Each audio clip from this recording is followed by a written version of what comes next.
So we are at Soda Springs here. There's a lot of chemicals that is in this water that basically creates a bubbling effect. So I am going to do this. Let's see if I can capture this on film here.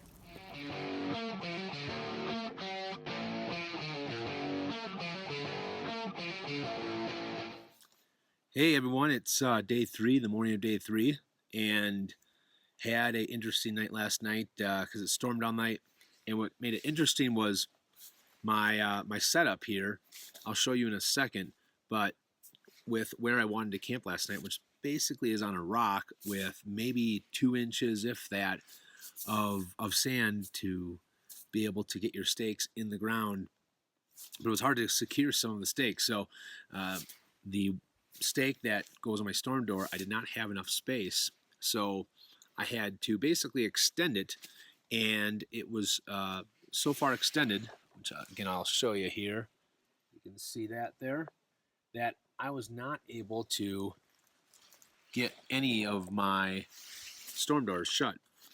Now, I didn't think it was going to rain last night, and of course it stormed like cats and dogs. So what I ended up doing was I used my umbrella and I stuck it outside the door and opened it up and just secured it, and tied a couple things to the very end of the umbrella, the little cord here, like my ditty bag and a few other heavy things, so that it wouldn't get blown away or anything like that. It worked out perfectly. But so far it's a great morning. It was really cloudy a little bit ago, and now it's starting to break, so it's looking like it's going to be a nice day. I didn't get a chance to see the sunrise because of all the clouds, but what a great view. This is what I got to look at this morning and last night. So it's just beautiful. I'm going to finish up my breakfast here at 7 o'clock. And I only made it, I'm only at about 13 miles on the actual JMT, but I've actually gone a total of about almost 30 miles, just when you count the Clouds Rest and the half dome that I did. I'm gonna pick up some miles today. My plan is still to get to VVR on Friday for my resupply. I got to get there by 4:45 to get the ferry. If not, I have to walk another like 6 miles to VVR, and I don't want to do that. So 4:45, which means I probably want to try to be there by 3:45 just to give myself some extra time. Anyway, guys, should be for a great day. So I'm only about a quarter of a mile in on the day, and we're going through a little meadow here. No grazing of stock in this meadow. I have not seen any stock animals out here yet, but I've seen a lot of their poop. This trail is just so beautiful, and I'm only like 13, 14 miles in on it. It's insane.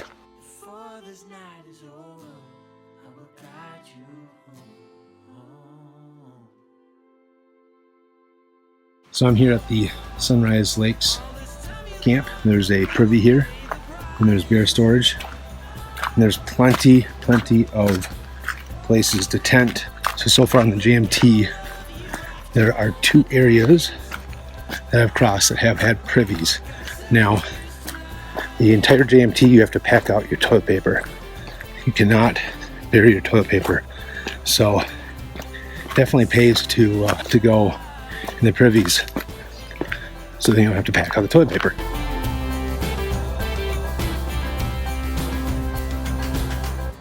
I've been told that time will heal all our wounds and our sorrows too. Well, we are crossing the first road, 120. So there have been a lot of day hikers today as I got closer to this area here. So there are a couple places to stay, a couple lodges, and a campground. So a lot of people just kind of set up a base camp and do lots of day hikes around here. So we are at Soda Springs here. It's right next to the JMT. JMT is just down there. Supposedly there's a lot of chemicals that is in this water that basically creates a bubbling effect, very similar to carbonated water. I think the lady at the office told me basically it is carbonated water. And what people do is they come up here and they will actually drink the water from the soda springs. I asked her if if it's good for you, and she said that she doesn't think it's bad for you, but no one's ever had any issues. I asked her if she's done it, and she said yep. So I am going to do this. So I've stayed young. All right, let's do this. Soda springs. All right, so I just drank the water. I don't normally drink anything unfiltered, but I'm making an exception for this. It tasted like carbonated water, which makes sense because she said that's basically what it is. People come here and actually fill up their entire thermos. I don't know. Interesting. Hey, so one thing I didn't realize till just now, the John Muir Trail and the PCT just diverged right here at Soda Springs. Right now, I'm officially on the PCT as well. Well, we're at the camp store, so probably do a video inside, show you guys kind of what they have to offer. I think they have a grill as well, and I'm gonna eat lunch.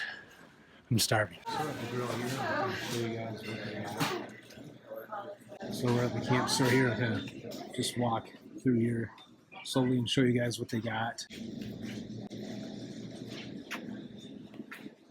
The event that you want to try to resupply or something like that here.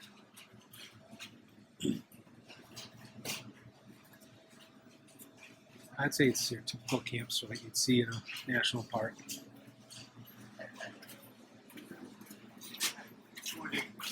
So this is what they got in their fridges.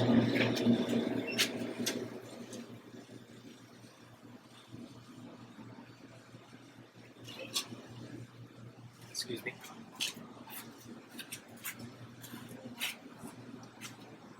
And we got soda and ice cream, beer, more ice cream. So I just got done eating at the camp store and heading back towards Donohue Pass. So I think I'm deciding to climb Donohue and stay at the tent site that's a couple hundred feet below the top. But we'll see. It's only 9.8 miles from Tuolumne. I did hang around Tuolumne for quite a while. I ran into a few folks that follow me on the channel, and also ran into one of the guys that's actually picked me up at the end of the trail, which is really cool. And then I met a couple from Prior Lake, Minnesota, which is very close to where I live. Kind of a small world. Anyway, I think I was like at Tuolumne for like an hour and a half. No lie. But totally worth it. And I think these next 6-7 miles are just like this. Flat. So right now you're looking at Lyle Canyon, which is a 10-mile stretch after Tuolumne Meadows. And my dilemma of the day, if you want to call it that, so you can see, I believe that's Lyle Peak and I think that's Donohue. Whether or not I'm going to go up over Donohue, or if I'm going to stay at the very bottom of the canyon here and then summit Donohue tomorrow. So I just have to watch for storms. There is supposed to be a chance of thunderstorms, so that will pretty much make my decision. So far, it looks okay. Well, in about 3/4 of a mile, we're going to be climbing up that. Still a lot of snow up there on the peak. I just have to watch the clouds, watch the weather, and make the decision if I want to summit. So it's about 3.5 miles up, but you climb over 2,000 feet. Pretty good elevation gain. And I just don't want to get stuck up there, and I also don't want to go halfway up and then it starts storming and you have to go back down again either.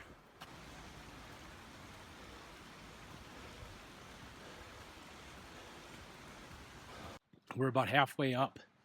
I actually am more than halfway up from a altitude standpoint.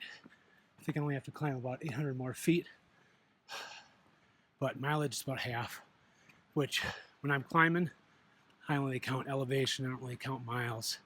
So, but the weather is cooperating for me. I should be up on top of Donohue sometime around 7. Started getting dark, probably 7:45, so I might be doing a little bit of night hiking, but I'll be off of Donohue by then. How beautiful is that?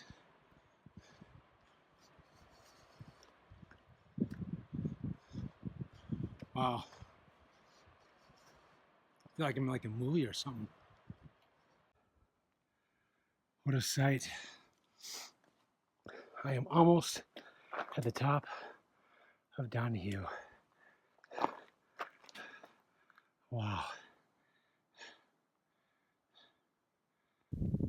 Well, we have just left Yosemite.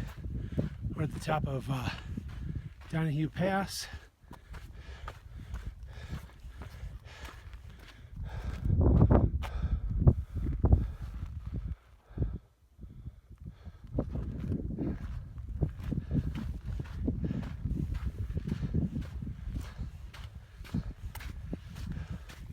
It is so gorgeous. Hey, what's up everyone? I'm here at the Muir Lakes Trail Junction.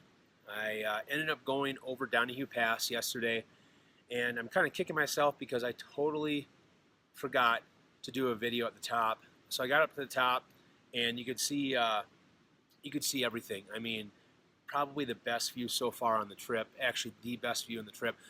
I did take quite a few pictures. So there was actually a guy that was camped out up there, which is probably not something that I would do. I've learned my lesson on staying at the top of an exposed peak before, especially a pass like Donohue.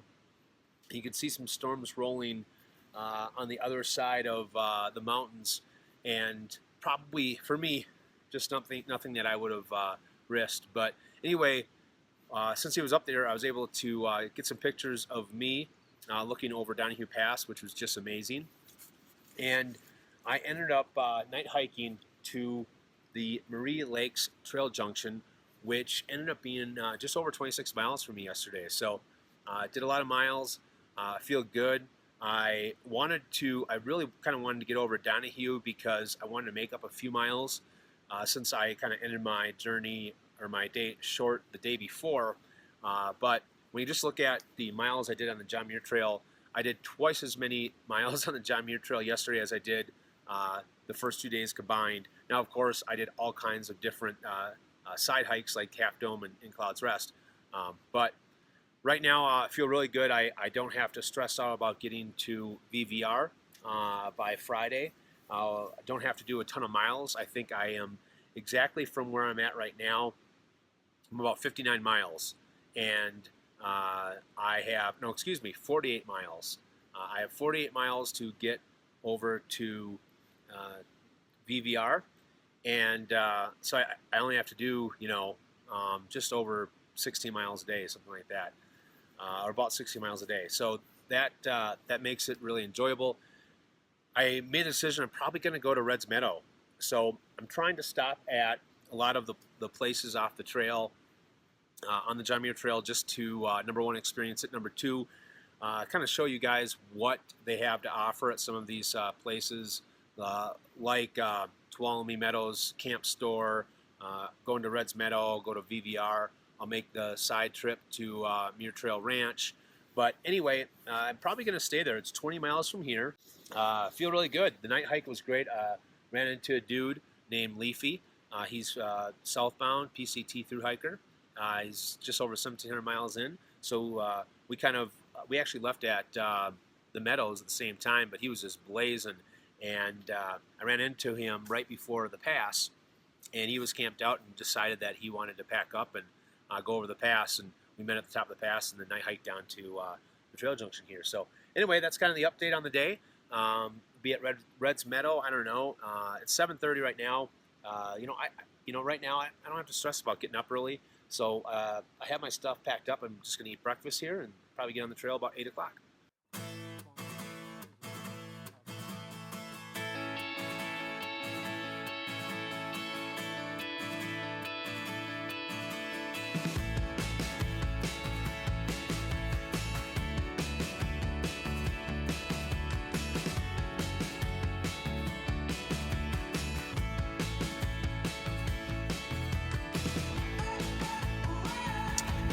So I'm not making a lot of progress today. Look at this. There's actually some guys fishing right down here, it looks like. Wow. This is just gorgeous. This would have been great to stay at. So those of you that are inspiring to hike the JMT, make Thousand Island one of your destinations to stop at. It's so early in the morning I can't stop here. It's literally like 9:30 in the morning or something. So, man, look at that. So there are some good spots over here to camp. Here, this is where I would. So we are looking at Garnett Lake right now. This is just after Thousand Island Lake, maybe 3.5 miles. This is the other side of, south side of Garnet that we're walking around.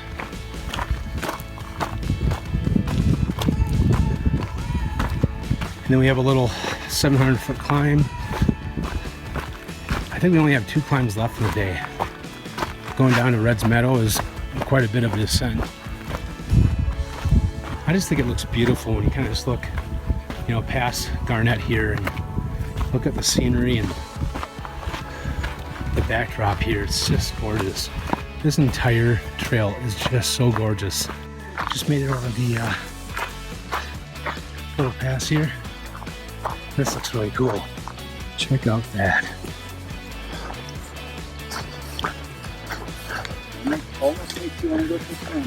Yeah. It's like crystal blue. You can see everything. I could totally go swimming right now.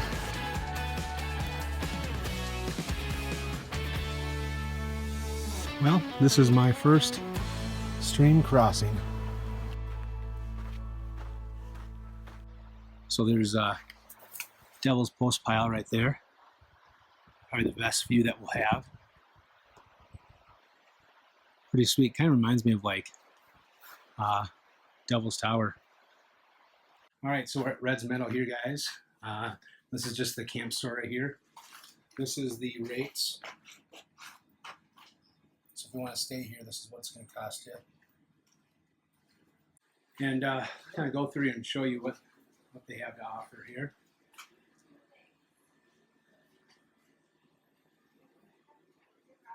Kind of like Long Meadows, you know, I'd say similar style stuff.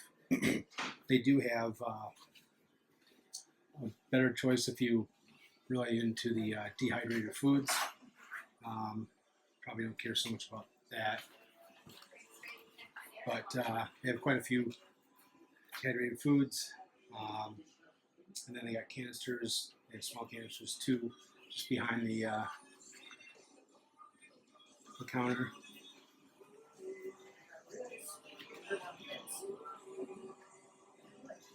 This.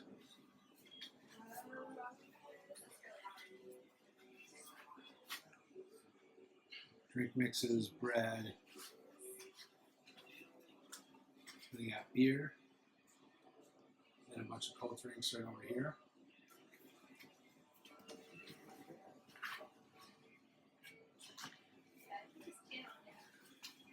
So that's what they got in here.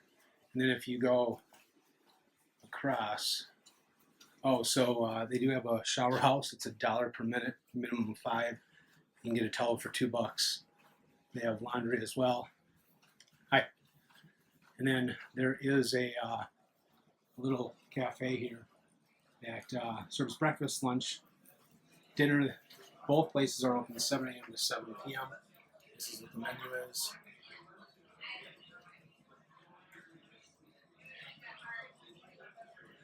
I had the patty melt, and it was pretty damn good. Yeah, so we're gonna stay at the backpackers campsite. So how it works, if you can see, there's like a blue slash on a tree right there. In between that takes a trail. It's probably about a quarter of a mile back to a campsite that is not managed by Red Meadow. It's managed by someone else. And it's site 38. And what happens is whoever is the first person that goes there pays the fee, which is 23 bucks. And everyone that stays there just basically chips in for it. So there's about 7 of us down there, so I paid $3. I have Verizon. I got like 3 bars LTE here. So Verizon is good. And yeah, nice little place to stay. So